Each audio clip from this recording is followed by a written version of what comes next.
മെന്മാറ വല്ലങ്ങി വേലയുടെ പിന്നിലെ ഐതിഹ്യം. പണ്ട് വല്ലങ്ങി ദേശത്തെ ഒരു പ്രമുഖ തറവാട്ടിലെ കാരണവർ വലിയ ദേവീഭക്തനായിരുന്നു. അദ്ദേഹം കൊടുങ്ങല്ലൂർ ഭഗവതിയെ ദർശിക്കാനായി പോവുകയും അവിടെ ഭജനമിരുന്ന് ദേവിയെ പ്രത്യക്ഷപ്പെടുത്തുകയും ചെയ്തു. തൻ്റെ നാട്ടിലും ദേവിയുടെ സാന്നിധ്യം വേണമെന്ന് ആഗ്രഹിച്ച ആ ഭക്തന്റെ ഭക്തിയിൽ പ്രീതയായ ഭഗവതി അദ്ദേഹത്തോടൊപ്പം വരാൻ സമ്മതിച്ചു.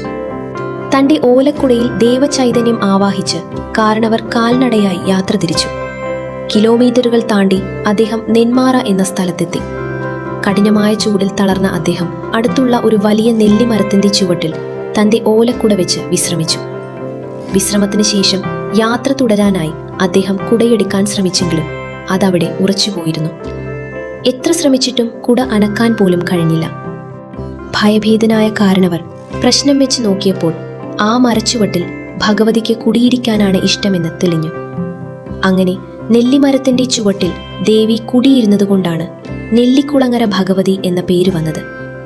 ഭഗവതിയെ നാട്ടിലേക്ക് കൊണ്ടുവന്നത് വല്ലങ്ങിക്കാരനായ കാരണവർ ആണെങ്കിലും ദേവി കുടിയിരുന്നത് നെന്മാറക്കാരുടെ നാട്ടിലാണ്.